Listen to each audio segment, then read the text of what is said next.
Stunted communication. Wow.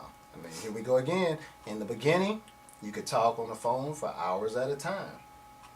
I just don't think you would have married someone that never talked to you. True. You know what I'm saying? You just wouldn't have. Nobody. Nobody does that. Somebody that you couldn't communicate with at all, you would have married them.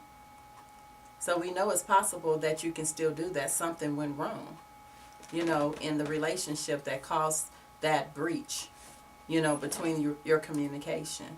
And so you have to be able to be mature believers and find out what that thing is. You don't just leave it there and give room to the enemy to come in and destroy your union. You have to figure out what it is at any means necessary. And you have to do that as mature married couples, because we have so many immature married couples which would do anything and just say forget about it and walk away, because this is too hard, And so that I call that immature. And you don't mature in marriage just because you've been married for a long time, or just because you're a certain age in natural years. Immaturity is something that you have to do and grow and pass certain tests in your relationship to mature. So I definitely hear you right there. Communication, when communication is backing up and is minimal, there's so much unspoken communication, and there's so many thoughts that go through your head that are not being expressed, and so it leads for a lot of misunderstandings. It leads for, you were thinking one way, I was thinking another way.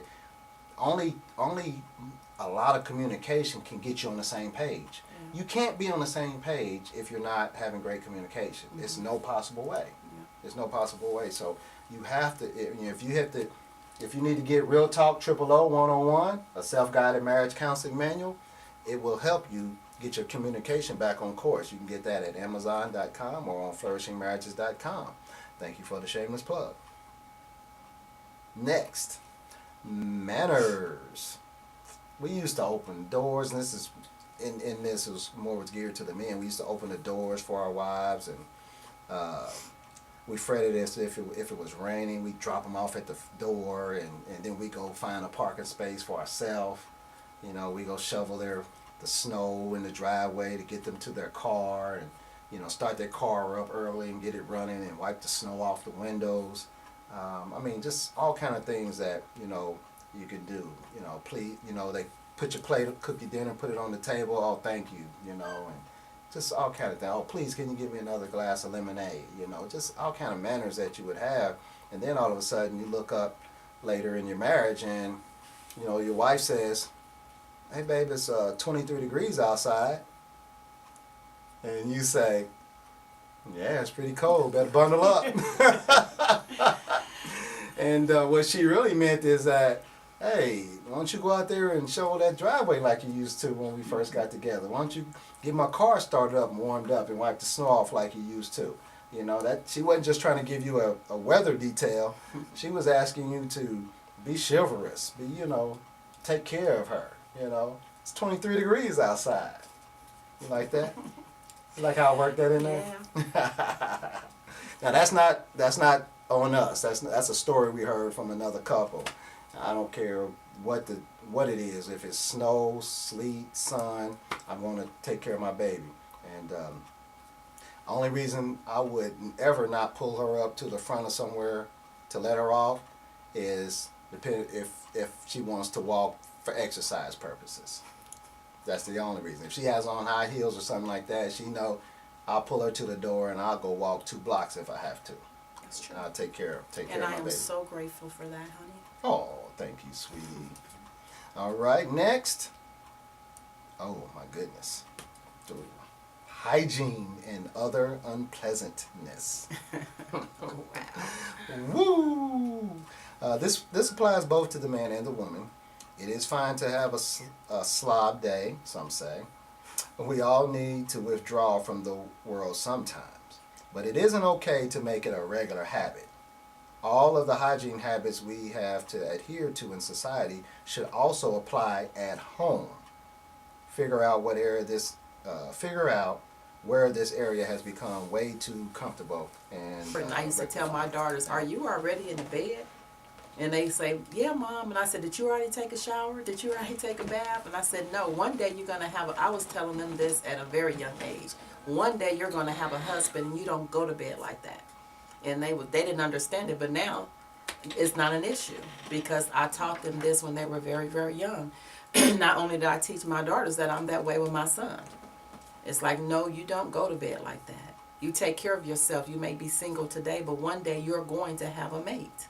And you don't want to get used to that. You don't want someone to be just now teaching you that. Right. And so you have to teach your children. Only on All the Way Live with the Lovebirds, when you're talking about marriages, can you get deodorant advice. And you know, and some of you men, you know, sometimes when you take off your shoes and after a long day of work and your socks, sometimes you need to roll on up to the restroom and get a rag and some soap and water and wash them puppies off, because they might not smell to you because you're used to them, but everybody else in the house can smell it. Yeah. You know, and I can smell everything. the dog and the cat, they don't just dislike you. It's the smell of your feet maybe that they don't like, you know. But I mean, I'm just playing with that, but that is potential something you got to take care of. So, and then lastly on this issue is romance. And I know you know this, but it's so hard for us to let it sink in. When it comes to married romance, all of the things listed above and a lot more follow you into the bedroom before you even make a move. You know, and this is something that men really need to know. You know, you know all these things all throughout the day. Your hygiene, your manners, your communication. You know, all this can put your wife in a position come bedtime that she's connected. And when she's connected, she's ready to have a good time with you at night. But if you're not being mannerable, your hygienes are not right, your communication is non-existent, null and void, and then you come trying to, you know, rub up on her late in the night hour, then she's not gonna feel connected to you. Okay? And double standards in marriage. Okay, double standards. Meeting number one, potential double standard in marriage, is meeting each other's needs. What do you mean, meeting each other's needs? How can this be a potential double standard in marriage?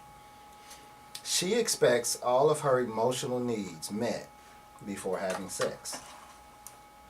He expects all of his sexual needs met before meeting her emotional needs. Wow. The double standard is expecting a spouse to meet his or her needs without meeting the needs of the other. Either or both party end up frustrated. Come on. I mean, That's true. that's the truth. I mean, women, and we heard that again on Sunday. You know, women are, you know, they're expecting, you know, us to talk to them and nurture them and be nice to them and communicate with them and make a connection all throughout the day.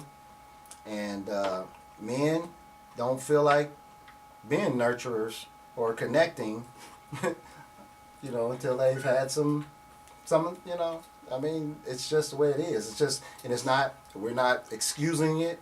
We're trying to get you to understand it so you won't be so frustrated by it.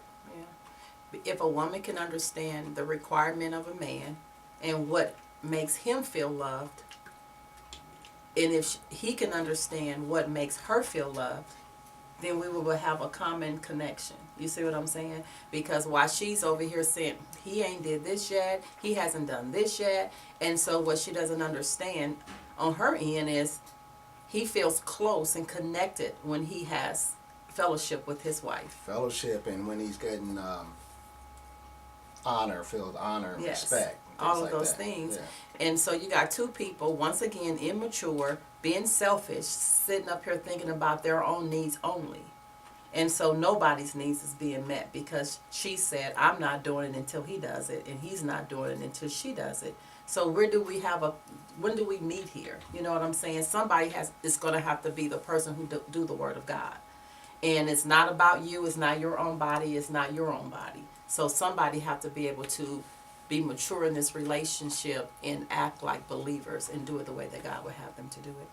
And to have a flourishing marriage, both of you do everything you can to meet the other person's need. Yeah. be selfless, and you can't. Now I applaud you if you're listening to this show, or if you watch this when we put it on our YouTube page. I'm going to applaud you because to be able to engage in the right type of activity in a marriage, you have to get that knowledge.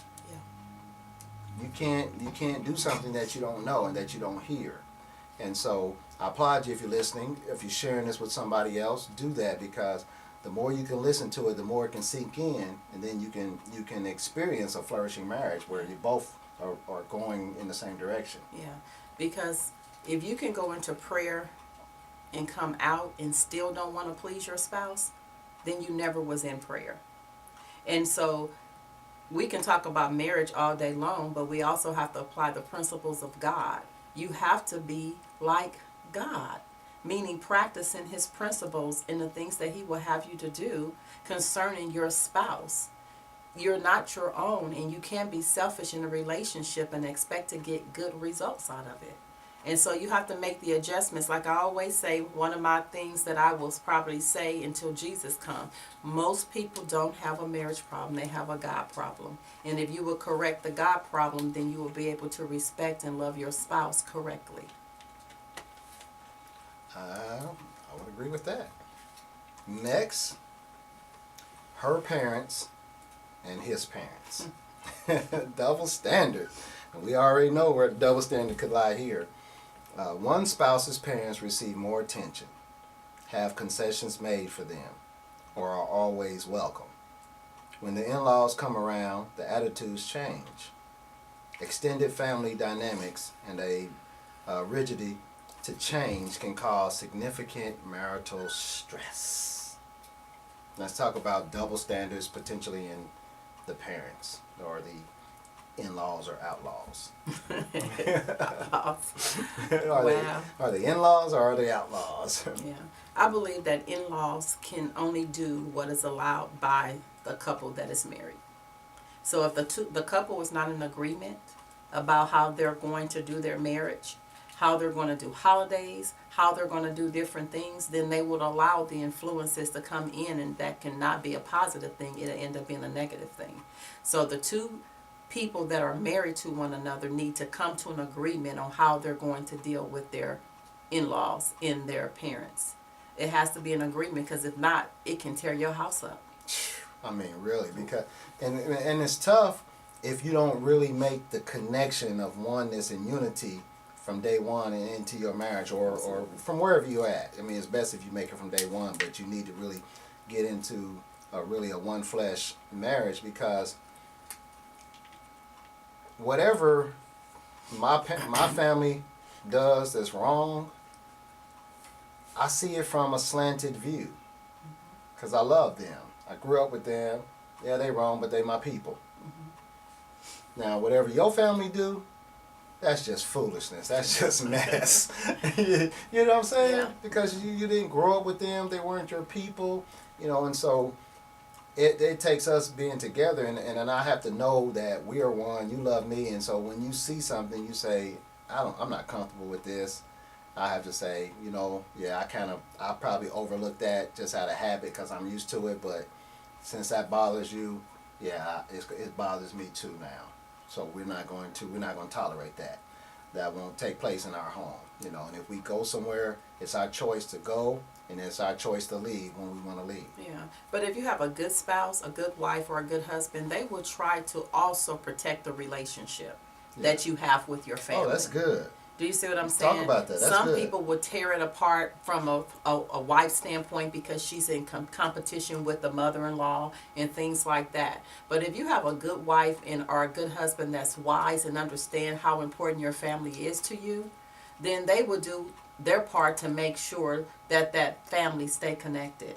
You know what I'm saying? And be wise on the things you share. You don't have to share every little thing, that irritates you or that was said, unless it becomes a serious issue. You just have to be wise and operate in wisdom on the things that you talk about. Because once again, if you love your husband and he loves his family, then you will want him to be connected. For as long as it takes to